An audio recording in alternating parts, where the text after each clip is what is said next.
Hi, and thanks for joining us for one of Family Marine's videos. My name's Tom, and today we're going to go inside the showroom and we're going to talk about a Barletta model called a Corsa 23. But before I do that, I wanted to show you something. You know, a lot of people think that because we're out in western Minnesota that we're some kind of small podunk dealership. Well, let's take a look. I want to show you our lot. And so as you kind of look around through here, you'll see that we have our pontoon racks back here.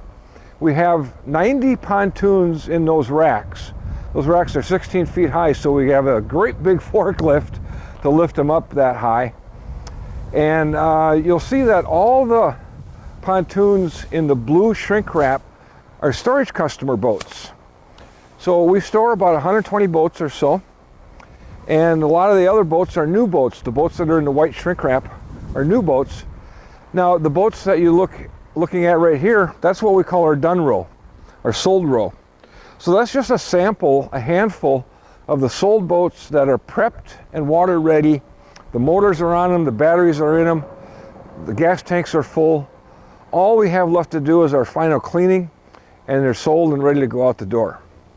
Plus, throughout the yard, we have quite a few more sold boats. So right now, we have roughly 150 pontoons on the ground, 25 inside and about 125 out on the lot.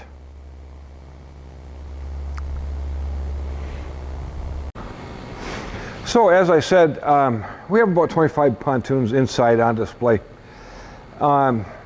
We sell roughly 100 new pontoons a year. So what we're here to talk about today, of course, is a new Barletta pontoon. This is a model called a Corsa. Now what Barletta does is they make an Aria, they make a Cabrio, they make a Corsa, and they make a Lusso. Lusso being their top shelf. So this is a slight step down from a Lusso. It's called a Corsa. Happens to be a 23-footer, and it's a model called a QCSS. The Q stands for Quad Lounge, the C stands for Co-Pilot's Chair, and the SS is the style of fencing in the back of the pontoon, and I'll show you that in a little bit. So what I want to start out with, what I'm going to do today is I'm going to start on the outside. I'm going to explain all the features that this pontoon has, and then I'm going to go to the inside and explain everything in there, and then we'll talk about some pricing. So to begin with, on the outside, the first thing is the Corsas and the Lussos have 26-inch diameter pontoons that are, of course, a little larger than the standard 25-inch pontoon. So one thing that you'll notice about Barletta pontoons, when we say the model is a 23-footer, what that means is the length of the tube is 23 feet. Not the length of the deck itself, but the length of the tube. So our tube, from the tip of the tube to the back of the tube, is 23 feet. But our deck length is a little over 25 feet. So we're actually got roughly 2 feet of deck hanging out the back of the pontoon, and we'll show you that when we get to the back. So we give you more deck space than what the nomenclature of the pontoon is called. Like I said, this is really a 25-foot. Some people would call it a 25-foot. You know, it's 23-foot tubes with a 25-foot deck. Okay, now, colors. We ordered this boat in a matte black with a champagne. Now, in this model, a monotone is standard. A single tone on the outside is standard. The option is to go with a two-tone. And you can choose from two different blacks. We've got a black diamond, which is a glossy black, and we have a matte black. We have a champagne. We have a blue. We have two different blues, a matte blue and a regular shiny blue. We have a burgundy, we have a gray, and we have a white. And you can mix and match those colors. You can do champagne here and here with black here if you wanted. We happen to order this one in with champagne in the middle with a matte black on top and bottom. We also ordered it in with what we call a blackout package, and that's where they take and anodize the rails, the rub rail, the skirting, and the bimini top frame in black. The normal aluminum, anodized aluminum that you see most of the time out there is the same as this. just your regular run-of-the-mill anodized aluminum, where this, like I say, has the blackout package. Now, back to the tubes. One of the things that they do on a Corsa and a Lusso is they add the splash rail down there. So that's designed to help deflect water from coming back into your face as you're out there pounding away on a rough day. Gives the boat a drier ride. We also use the heavy-duty extruded aluminum splash fins.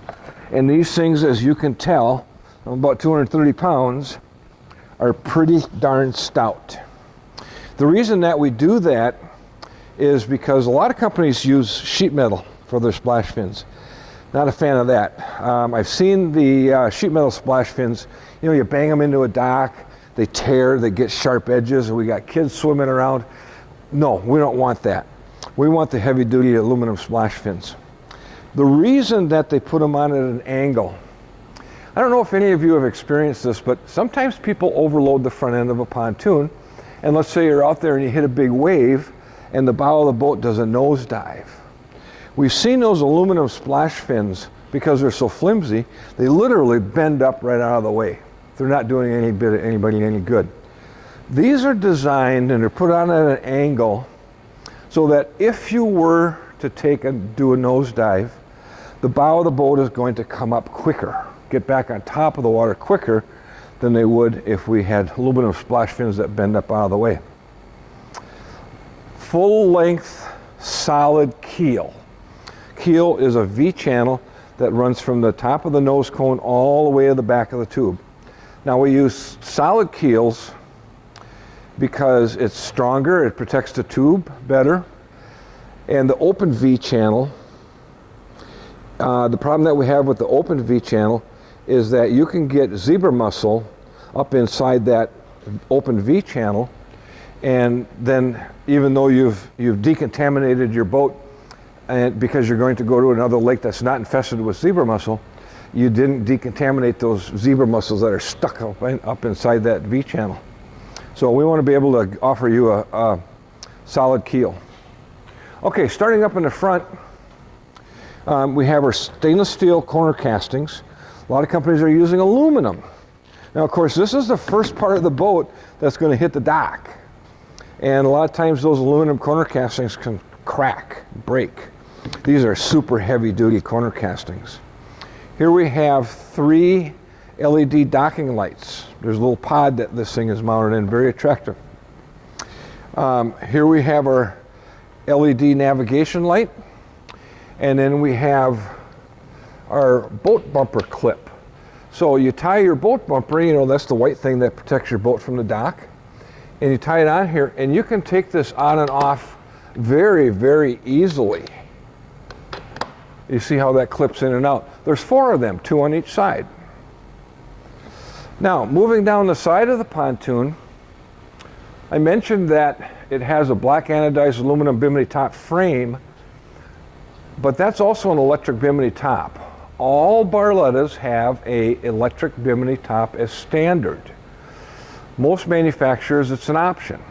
I've seen that option listed on manufacturers' websites for as high as $2,900, and that's an exchange price for the standard manual bimini top. Really? It's kind of unusual because you can buy that electric bimini top online for $1,500. I don't understand that one. Okay, so as we move down the side of the pontoon, you'll see that this fencing right here swoops down at an angle, and we have the back of the bench seats with our speaker caddy mounted in the rear of the pontoon. This is the SS. So in other words, if it was a QC, the sheet metal would wrap around, the fencing would wrap around the back of the pontoon, where because it's an SS, it swoops down. It gives us that nice, attractive appearance that people like. They love the appearance of the speakers hanging out the back. And then here's what I'm talking about, the huge swim platform hanging out the back of the pontoon. You'll see that, yeah, we got about 2 feet of swim platform beyond the back of the tube hanging out the back of the pontoon. That swim platform is just a wonderful, wonderful thing to have. This is a flagpole holder and flag from Lilypad that we bought. It's an option. I'm not sure the cost on that, but it's a pretty nice flag, pretty big flagpole, pretty big flag. And one thing you'll notice too, we used one of the 3 bolt pre-installed at the factory bolt patterns for the Lilypad diving board. In other words, if you wanted a diving board, it's already pre-drilled, pre-screwed. All we have to do is take these little inserts out and bolt our diving board right to the deck. It's already pre-installed for us. These are boat bumper holders. So when you're not using your boat bumpers, you can store them there. There's one on each side of the standard ski tow bar. Notice I said standard ski tow bar. A lot of companies, the ski tow bar is an option. Here it's standard. Now you'll also notice the gas fill, which is located just ahead of the engine.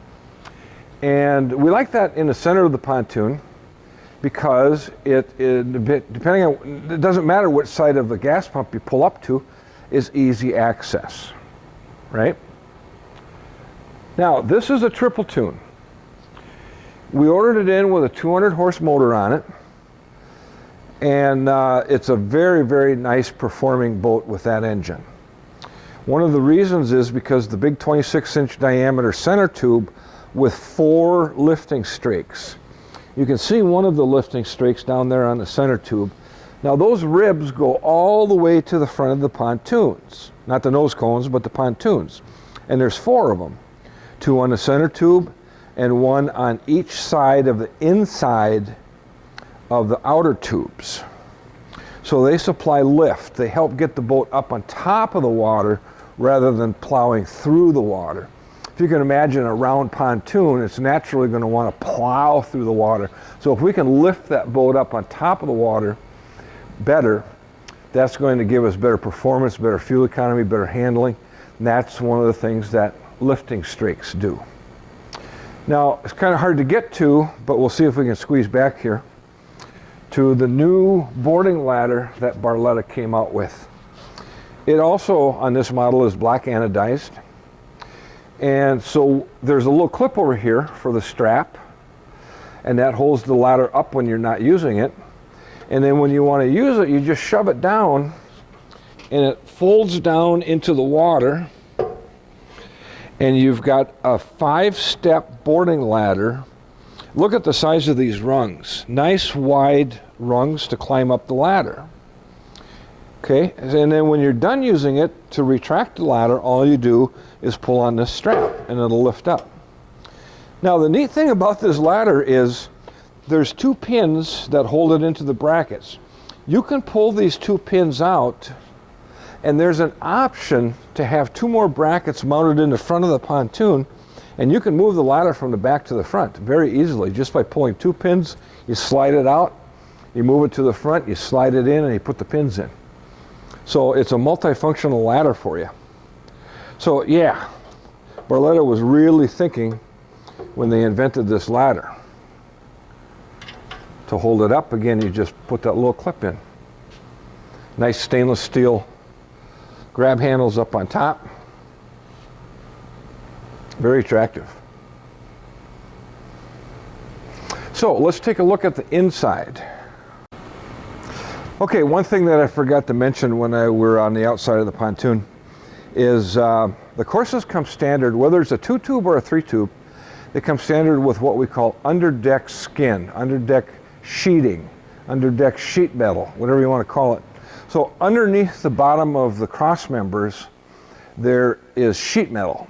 Now the reason that they put sheet metal in there is because it will increase your top speed by a couple miles an hour, but more importantly, as you're cruising across the lake, pounding on those waves, is preventing that water from splashing on the cross members, giving you kind of a jolting feeling in the boat. We don't have that in this boat because of the underdeck sheeting. Any Barletta that you get with a triple toon, that's going to be standard. The Corsa and the Lusos on a 2-tube, it's also standard, where on the Cabrio and the Aria, it's an option. Now, the other thing that I didn't talk about when I was on the outside is what's called a VIP, vibration isolation pad. And it's kind of a funny story. When I was first looking at Barletta and they told me about this, I kind of thought, yeah, this is a bunch of smoke and mirrors. What they did was, you got your tube, right? And on top of the tube you have these brackets that are welded on. They're called saddle brackets. And bolted to those saddle brackets are the cross members that go from port to starboard. Now, Barletta uses a lot of I-beam, double I-beam box in order to make a superior, far superior constructed chassis than what I see in other pontoons. Most companies are using all C-channels. Barletta uses double I-beams in this boat. I-beams, box, it's a heavy-duty chassis. But more importantly, the cross members, where the cross members are bolted to the saddle bracket, in the middle is a rubber pad. That's the vibration isolation pad. And like I said, I didn't really believe in it until I took a Barletta for a ride, and I was shocked. I was amazed at how little vibration was transferred from the engine through this whole boat. It was amazing. I didn't know that you could reduce the vibration in a pontoon. We've had customers that have bought multiple boats from us that have now have a Barletta and have come back and said, man, I can't believe how little vibration I feel through that boat. And truth is, Barletta touts themselves as being rattle-free. So as you look at the gates, these are very stout gates. We got a rubber pad in here to prevent vibration. We got a locking block down there for the gate so we don't vibrate. We've got a full-length piano hinge in all the gates. So you get to these and they are rattle-free. Now, since I'm here talking about the gate, one of the things I want to show you that's relatively new is what we call a doggy dock view. The front gate and the side gate have a mesh screen in there that's color matched to the outside of the boat. And the idea is, you can see my hand through there, that your pets can look through the gate as you're cruising across the lake. You know how dogs like to hang their head out the window when you're driving down the road? This is kind of the same thing, so your pets can see through the gate when you're driving. That way they're not up on top of the rail. Pretty cool, huh? Doggy dock view. Now, when we ordered this boat, we ordered it, of course, with a triple tune. So one of the things that's available in a triple tune in the center is the bow anchor storage locker. We ordered it in on this boat. Now, that's a great place to keep your anchor when you're not using it. Wonderful. Drains into the bottom of the center tube. There's a bilge pump down there that will pump the water out if it accumulates. Same thing with the ski storage locker in the floor, in the sole of this boat. Great big wide door so you can get wakeboards down in there. Got a rubber pad mat down on the bottom.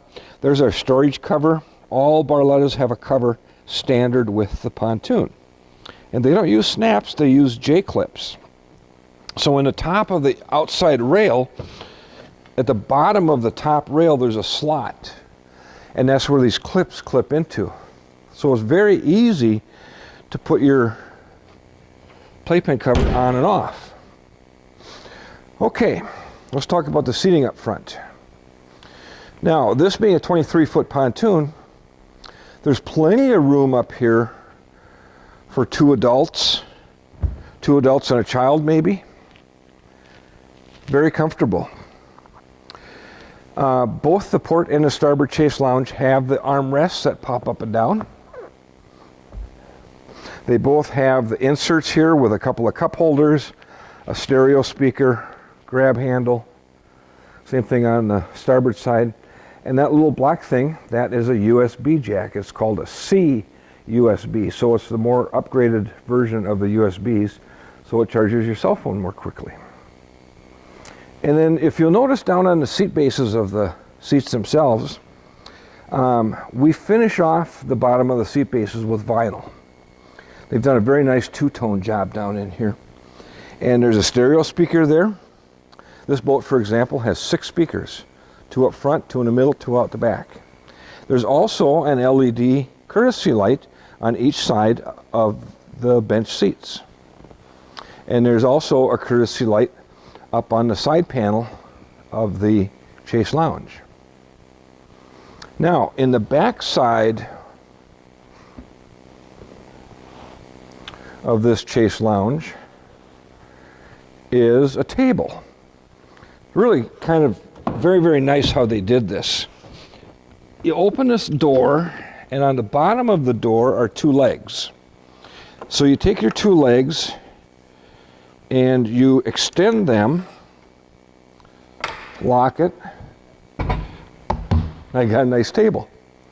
Now for that reason, you know, the pedestal tables that a lot of times you see right up in the bow area, we don't sell very many of those anymore because this table is standard. Do you need two? Well, maybe some people do. So that's a really, really neat standard feature with all the Barlettas. Okay, over on the starboard side, Chase Lounge, this opens up and there's your trash can. Right now, in the trash can is the owner's manual. Nobody ever reads that. My wife says, yeah, don't worry about it, they're just suggestions. I tell people, yeah, you got to read that whole thing before you go boating. Nobody does that either. Okay, getting back to the boat itself. As I mentioned, this was a QCSS, and we showed you the SS. Now I'm going to show you the C. And the C stands for co-pilot's chair. So on the port side is a co-pilot's chair. This chair slides back and forth, swivels, reclines, armrests pop up and down. Now, if this were a Q, not a QC, but a Q, what it would have is this bench seat here would extend all the way to the front. And you'd have a rear-facing Chase Lounge, and then you could sit either facing the back of the boat, or you could sit facing the captain. Now, here's what happens. We find that a lot of people say, a lot of gals say, look, I don't want to either face backwards or to the starboard. I want my own swivel captain's chair. I want to be able to recline it, swivel it. I want to be next to my husband. So, for that reason, Barletta offers a co-pilot's chair, QC. Q is the quad. We'll get to that in just a second. SS, of course, is the fencing on the outside. So, next to the co-pilot's chair is a caddy. This caddy has a couple of cup holders in it, cell phone charger, USB, little storage net for little knickknacks. Now, in this boat, we added the RGB, red, green, blue, interior lighting package. So all the cup holders have a ring inside of them that will turn multiple colors through the knob that's on the dash, and when we do the helm, I'll show you what they look like, what that knob looks like. So that's the C of the QC. This is the Q, the quad. So in other words, we have quad seating. We have two bench seats and Chase Lounges up front, two bench seats and Chase Lounges in the stern. Basically the same seats, just turned around. Armrests that pop down, cup holders, RGB lighted cup holders, stereo speaker, USB jack, grab handle, storage underneath, cup holders up here. And one of the most important features that I find, a battery selector switch with a digital voltage relay. So here's what that's all about. First of all, I can't tell you how many times I shut my boat off, walked away, came back a day or two later, only to find my battery is dead because I left something on, stereo, depth finder, switch, whatever. With this battery selector switch, I could leave everything on the helm that's there. Walk back here, turn that to off, everything's dead. Won't kill my batteries. Perfect, I like that. So, I also said it has a digital voltage sensitive relay. What is that? This boat comes with two batteries. One for the engine and one for the house, the accessories. Now, let's say we go over to the sandbar and we sit and listen to our stereo all day long, and the house battery gets wore down, and yet the starting battery is fully charged. When we start our engine, the voltage sensitive relay is going to take the current from the alternator that's on the engine and send it to the battery that needs it without sending it to the battery that doesn't need it. Because if you send voltage to this battery, you're going to ruin it. You want it to go to this battery, bringing it back up to full charge. So that's what a voltage sensitive relay does. Very nice. It's almost required whenever you have a dual battery setup. Okay, so that's the quad seating. Oh, I want to talk about the gate here.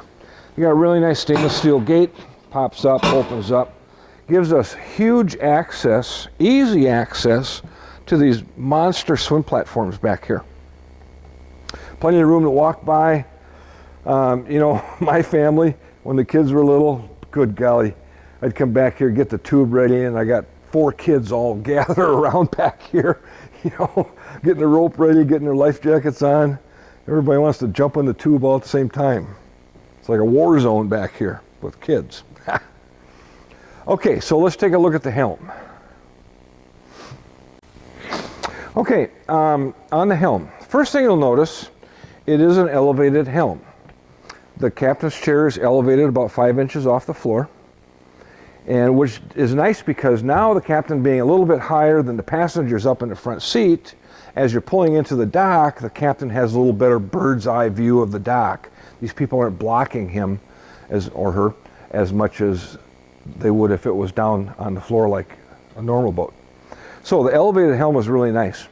Got a really nice non-skid mat down there, embossed with red and white stripes in it. Looks really, really good. Now the biggest thing that, to me, that I like about this helm is the leg room. If you'll notice, man, I can stretch out. I've got plenty of leg room. I wish airplanes had this much leg room. What happens to me when I'm in an airplane is I sit like this for 2-3 hours. Man, my knees get sore. I can't do that. I have to be able to stretch out. I got to stretch out my legs. So a lot of companies, you see them and their helm goes practically straight down. There's very little leg room down here. Yeah, Barletta really does this right. Okay, in here is a glove box. Nice place to put your wallet, things like that. And all your fuses, circuit breakers, not fuses, are in the glove box. Each individual accessory circuit breaker is in the glove box. That way they stay dry. And if something goes wrong where you have a short circuit, that little button will pop out, letting you know that that's the circuit breaker with the issue. Down below is our pet food tray. Food, water for your dog, cat. Isn't that nice? Barlettas are pet friendly. Going back to the helm, the first thing that we have is our 5-position tilt steering wheel. Standard. So we have 5 different locations we can mount that. We have our tachometer with our multifunction LCD screen. We can toggle through different screens to get different information about the boat and the engine. We have our speedometer. Now what's nice about this speedometer is it is a GPS driven speedometer. It's not the old style pitot tube speedometer that a lot of the boats still have, because those are very inexpensive speedometers. We do have a SIMRAD mounted flush in the dash. SIMRAD is all kinds of information, GPS, color screen. There is just so much information on these things. Speed, fuel gauge, engine temperature, water temperature, blah, blah, blah, blah, blah, built into that SIMRAD that it's too much information, to be honest with you, sometimes. Below that is our Audison sound system. Very, very nice sound system in here. We did not do the optional subwoofer and amplifier, but it is available. And then all of our switches are lighted. So I don't have the battery switch on right now, But these would come on and they would be blue, red, or green, depending on the switch, letting you know whether it's on or off. So you've got your navigation lights, you've got your panel lights, you've got your floor lights, you've got your courtesy lights. Over here we have our docking lights or accessories on our horn. And then over here we have an accessory and a bilge pump. This boat, because it's a triple tune, actually has 2 automatic bilge pumps in it. One for the floor locker here and one in the back of the tube. So I said automatic. Yes, it has a float switch on it. So let's say the cover was off and it poured rain and that filled up with water. The automatic float switch would turn on the pump. As the water is being pumped out, it would turn itself off. Fills up again, it would turn on. Pump itself out, it would turn off. And then we have a manual override just in case we wanted to check and see if there was any water in the bilge pump, or in the bilge. Okay? And the stereo, yes, like I said, it has 6 speakers. And there is a USB jack down here that is tied to the stereo. So you can plug your phone into that USB and you can listen to your music on the stereo. While it's plugged in to the stereo through that USB, you can set it right here. That is a cordless cell phone charger. Okay, we got our battery on now. And so first thing I want to show you is the different colors. So that blue is off. That's the navigation lights. That's the anchor light. And that's off again. Panel lights, floor lights. You can see how the little bit of color change, you know, from a bright blue to maybe a light blue or a purple. Courtesy lights off, on. Now, here's our SIMRAD. And we've got tach, speedometer, fuel, volts, trim gauge, another fuel gauge, speed over ground, digital depth, water temp, fuel percentage, voltage. Over here is our active trim. All right, what is active trim? Active trim is automatic trim. So let's say that you take off, you idle out away from the dock and you nail the throttle. And the motor is all the way tucked under, down. As you drive along at a higher rate of speed, the motor is actually going to trim itself for you to the optimum level depending on the speed that you're going. Okay, so let's say you're going wide open throttle. The motor is going to trim out to its maximum height without over revving. Okay, and now you slow down, the motor is going to automatically lower itself back down because you want the motor down when you take off. Let's say you're going to go through a corner. You start to go through the corner, the motor automatically trims itself down. You straighten out from that corner, the motor automatically trims back up. That's active trim. The only thing it doesn't do is trim itself out when you get into a shallow area, you know, to prevent the prop from hitting rocks. I wish it did that. I wish they could figure out a way to do that. That'd be nice if it did. But it's basically automatic trim. You don't have to touch this button over here on the throttle handle like we all been used to for decades. You can touch this up and down and override the active trim if you want, but you don't have to. Okay, so this is a DTS, a digital throttle and shift engine. So in other words, instead of a mechanical cables going from the control box back to the engine to control the speed and the shifting, it's all done by fly-by-wire. Okay, so it's very smooth to operate. I mean, it's just a breeze when you go from neutral to forward and you're shifting and throttling. This is a very smooth. You got to get a little used to it because it's so smooth. You kind of sometimes go further than what you want. It's so easy to handle. Little green light up here is neutral. It tells us we're in neutral. Again, we have our trim up, trim down. We have our start button here. Down here we have a throttle only. So let's say that, you know, like your park or neutral in your car, you can sit and rev the engine up without having it in gear. And we also have a transfer button, which, because we don't have a second station, we'll never use the transfer button. But we can increase and decrease our lights on our helm just by using the plus and minus on this little button over here. Here's our active trim profile. Corey, if you want to step behind me and watch the profile number on the Simrad screen. I'm going to increase, goes to 4, goes to 5, that's the maximum. I'm going to decrease 4, 3, 2, 1. What is the profile? That's the amount that the motor will trim out. So let's say that I leave it set on 3. It will not trim as high automatically. It'll go to 3 and stop. If you had it set on 4, it would go to 4 and stop. It would trim a little higher. If you had it set on 5, it would go to 5 and stop. It wouldn't trim any higher. All right. So back to this screen. Now what we can do is over here we have more information. Again, our volts, our fuel, our miles per hour, coolant, cool pressure, oil pressure, tanks, lots of information there. And then we touch that, and now we have our GPS. We're probably not going to get anything in here. Yeah, it looks like it's still in Elkhart, Indiana. We have a metal building. We're not going to get a GPS signal inside this metal building. But that's what your GPS screen looks like.